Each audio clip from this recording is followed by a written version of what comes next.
Olá, lindona! Tudo bem? Aqui eu vou te ensinar a ser realizada nos negócios e na família, sem culpa, para viver a sua vida profissional. Eu sou Shirley Caminha e hoje vamos falar sobre vida financeira. Lindona, eu tenho algumas perguntas para você e gostaria que você me respondesse aqui nos comentários. Vamos lá? Como está a sua vida financeira? Você vive sem dinheiro? Você fala sobre dinheiro? Você não sabe como conseguir dinheiro? Você acha que dinheiro atrapalha a sua relação? Você se sente confiante em gerir o dinheiro da sua casa? Você compra por influência ou por necessidade? Você costuma comprar e se arrepender logo depois? Gente, vou te contar uma coisa. A maneira como você lida com o seu dinheiro influencia diretamente no sucesso financeiro. Se você é uma pessoa cautelosa, que utiliza seu dinheiro com critérios, você está com a faca e o queijo na mão. A possibilidade de se construir um patrimônio financeiro é bastante alta. Mas se você é uma pessoa que age de forma alienada, sem nenhuma gestão, poderá acabar endividada e, com isso, frustrar um futuro de realizações. Amiga, eu falo isso porque muita gente não tem o hábito de realizar um planejamento financeiro. Não faz parte da nossa cultura. As pessoas não sabem ao certo quanto ganham e muito menos quanto elas gastam. Não temos no Brasil a cultura de realizar um planejamento financeiro. Planejamento financeiro, para mim, é a maneira mais fácil e assertiva de controlar os seus gastos. Mas poucas pessoas se atentam a isso. Na realidade, se temos a certeza de quanto e como estamos gastando o nosso dinheiro, poderemos cortar gastos desnecessários quando for necessário. Lindona, vocês concordam comigo quando falo que é perfeitamente correto afirmar que as mulheres atualmente realizam uma boa gestão do dinheiro que ganham? Inclusive, existem muitos casos que a mulher ela é detenta da gestão financeira da sua casa. E na minha concepção, não tem problema nenhum nisso. Algumas competências são melhores desenvolvidas por uma ou outra pessoa. E no caso do dinheiro, eu gosto de pensar que detenho dessa habilidade. Gente, pelo meu perfil comportamental, costumo observar detalhes, pequenas nuances, que geralmente os homens eles não conseguem ver. Consigo perceber, por exemplo, as necessidades das nossas crianças, detalhes que precisam ser feitos dentro de casa, consertos, até mesmo a gestão de investimentos financeiros. E eu quero que você atente a uma coisa, a uma informação que eu vou te dar agora. Algumas pesquisas demonstram que 50% das mulheres decidem nos momentos de escolha da família. Eu vou dar alguns exemplos. Decoração da casa, na localização do imóvel, na cor do automóvel que é utilizado pela família. Tá fazendo sentido aí para você? E é claro, no investimento do dinheirinho que sobrou no final do mês.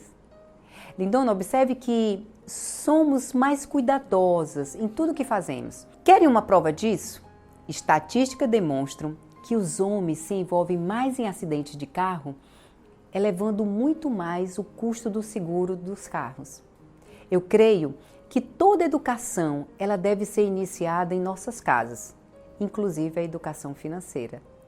E esse deveria ser um papel exercido por nós, pela mãe e pelo pai. Mas isso às vezes não acontece.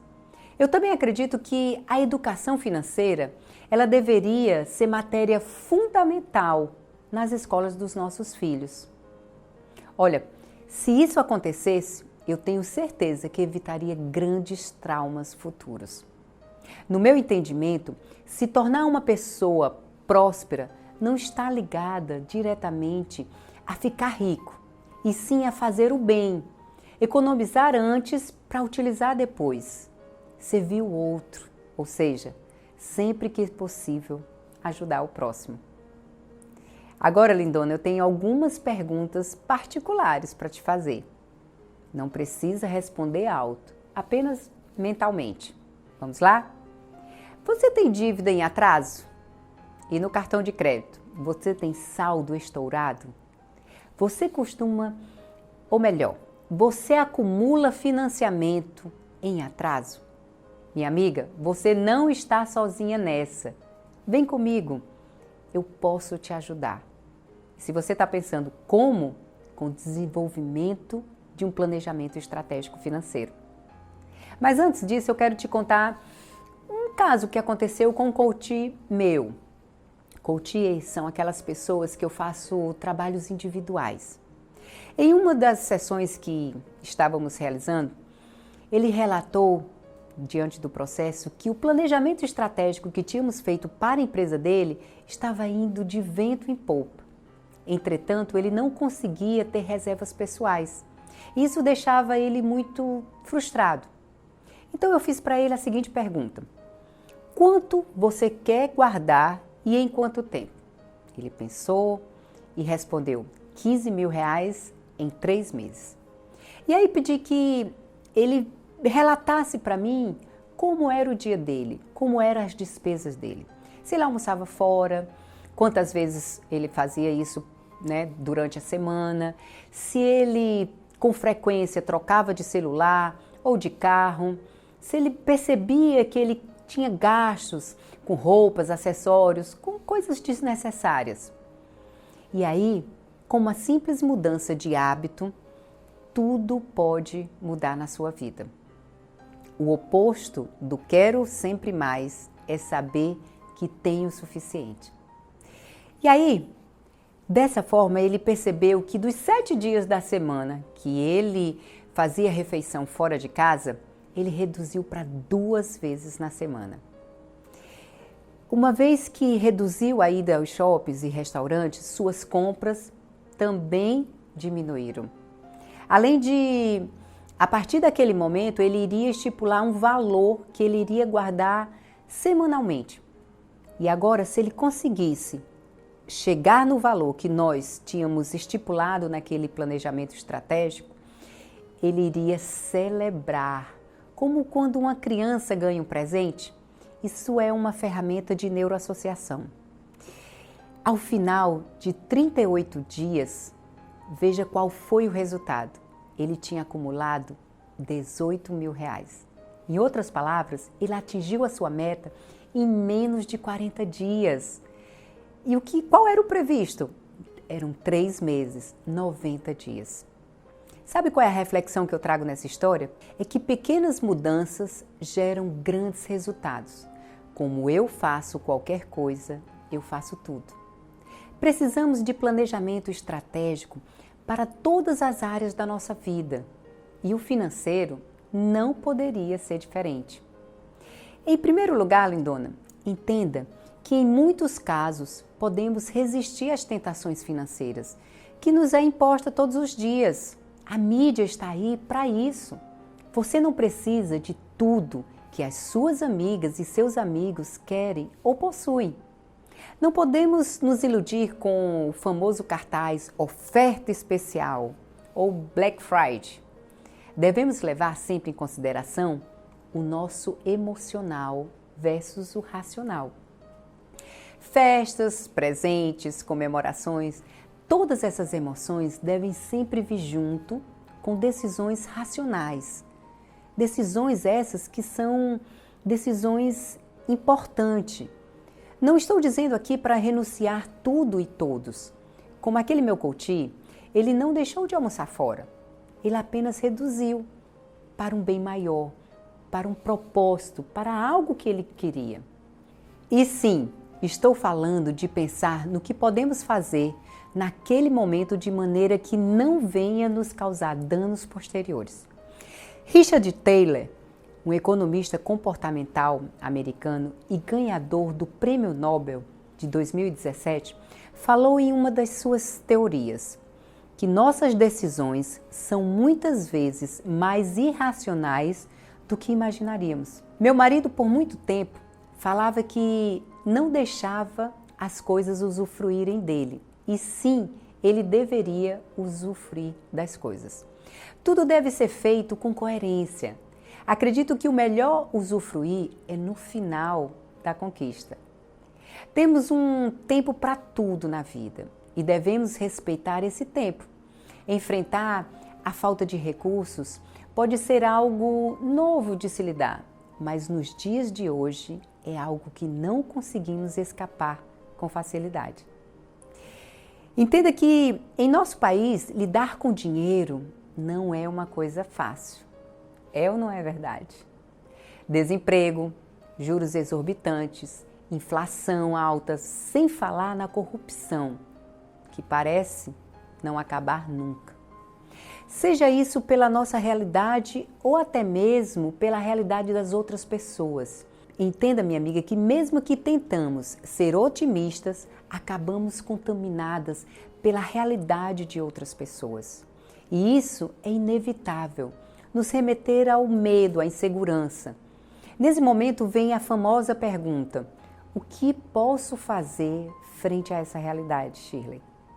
Será que existe uma saída?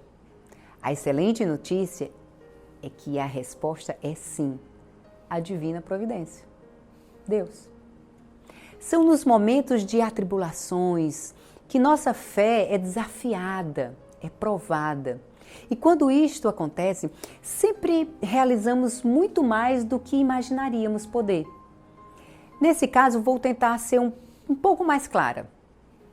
Só depois da doença valorizamos a nossa saúde. Só depois do desemprego valorizamos o nosso trabalho. Perdas e ganhos fazem parte da incrível arte de viver. Eu me lembro de um caso de um coach que eu acompanhei, de um cliente, que ele tinha uma dívida na faculdade. Essa dívida era de 2 anos e isso não o permitia concluir o seu curso. Então eu fiz a seguinte pergunta para ele: você sabe qual o valor da sua dívida? E ele ficou pensativo. Já foi até a faculdade e explicou sua situação? Buscou renegociar? E ele mais uma vez ficou reflexivo.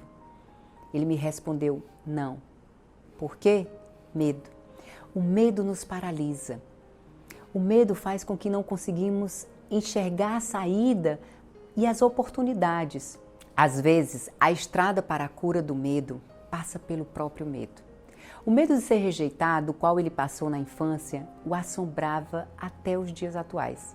Então resolveu enfrentar a situação.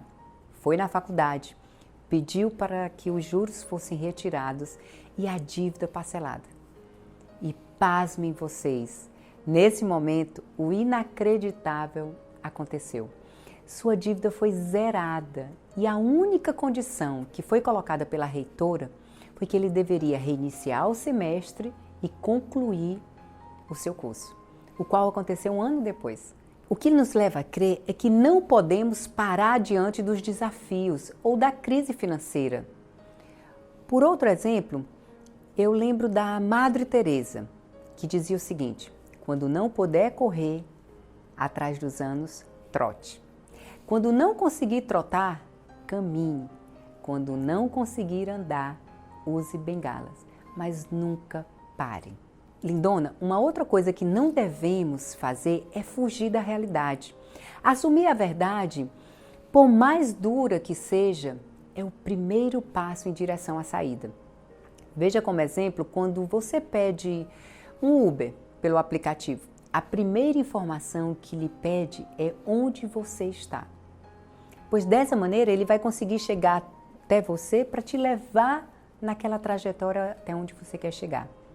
Da mesma forma é a nossa vida. Devemos conhecer o nosso estado atual, qual é a nossa verdadeira realidade, para só depois podermos traçar uma trajetória, uma rota, para que podemos chegar sem nenhum obstáculo ao nosso objetivo. Portanto, confie em Deus. Segunda dica: Corte o cartão de crédito. Procure só comprar à vista. Evite o parcelamento. Isso vai te trazer problemas futuros. Terceira, saia com o dinheiro contado e, se possível, sem o cartão de crédito. Se não pode andar com ele, então deixe ele em casa. Invista nos seus sonhos e não nos seus desejos momentâneos. Um vestido, uma roupa, um sapato, uma balada. Essas são coisas que sempre vão estar lá. Se você tem problemas de comprar mais do que precisa, então faça uma lista. E agora, eu quero conversar um pouco sobre dinheiro, mas na relação conjugal. Vamos lá? E começo já respondendo aquela pergunta que lhe fiz lá no início. E a resposta é sim. As finanças podem destruir um relacionamento. O grande problema é que o dinheiro em si, ele nunca parece como o vilão da história, e sim as consequências que ele traz. Sabe aquelas situações que não podem serem vivenciadas, que te incomodam? Por exemplo, como jantares, saídas, compras, viagens, são mascaradas como a razão das discussões, ou seja, a falta do dinheiro na realidade.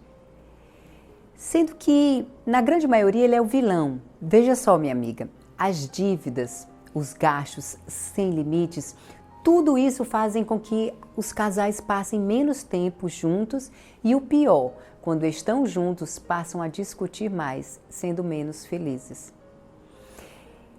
Essas brigas por dinheiro acabam sempre afetando outras áreas do relacionamento e por isso nós temos que ter cuidado.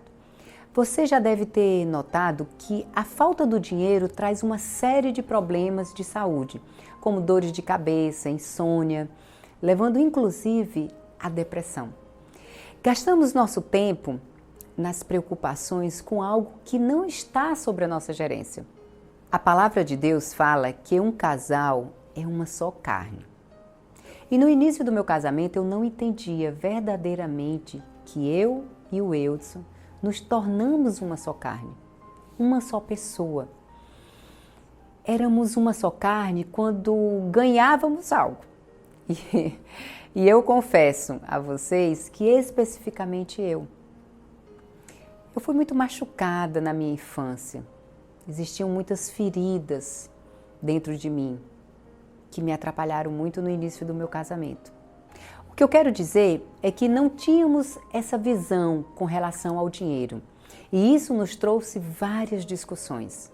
Só depois que conseguimos acertar essa área e passamos a ter o dinheiro como nosso, as contas como nossa, e foi aí que nossa realidade financeira mudou da água para o vinho. Eu lembro que uma das coisas mais importantes que fizemos foi quando abrimos uma conta em conjunto. Isso fez total diferença na nossa vida. Esse simples fato nos fez tomar uma consciência da visão do nosso. Deixamos para trás o que é meu e o que é seu. Claro, lindona, que no início foi desafiador, mas com o tempo criamos uma transparência um com o outro, uma cumplicidade em nossa relação. E eu quero dizer uma coisa para você. Você pode até imaginar que isso vai tirar a sua privacidade, mas não vai. Deixa eu te dizer uma coisa. Põe amor nas palavras que eu vou te dizer agora, tá? Se você quer privacidade na sua vida financeira, reveja o seu conceito de casamento. Temos que deixar bem claro que o dinheiro continua sendo nosso. Não devemos esquecer que muitas vezes quem fica em casa tem as responsabilidades e as atribuições que também exigem muito dela. O trabalho tem que ser desenvolvido em equipe. Nós somos um time. Uma controvérsia com relação à falta de recurso é que mesmo quando um casal se encontra com a vida financeira estável, vão existir outros problemas. Amiga, a forma de pensar diferente aliada aos objetivos não compartilhados, fazem com que apareçam divergência no casamento. De que forma ambos deveriam utilizar os seus recursos? Quero que entenda uma coisa: o ponto central de ambas as situações é a falta de alinhamento dos objetivos do casal. Tá fazendo sentido para você? Como sugestão, eu quero te falar algo. Quando algumas decisões que causará diminuição ou aumento da renda do casal tiver que ser tomada, será de bom tom que seja algo prévio, que seja visto todos os impactos que irão causar na vida do casal, inclusive das pessoas que fazem parte desse casamento, ou seja, dos dependentes, filhos, enteados e assim sucessivamente. Eu quero que você esteja levando em consideração que o objetivo é buscar realmente o que vale a pena dentro de um relacionamento. Como tenho acompanhado assim muitos casos, eu quero chamar a atenção para a decisão que causa mais problema financeiro na vida de um casal. É o fato de um deles deixar de ter um emprego para ter um negócio próprio. Eu ressalto que geralmente todo negócio não começa com abundância de dinheiro.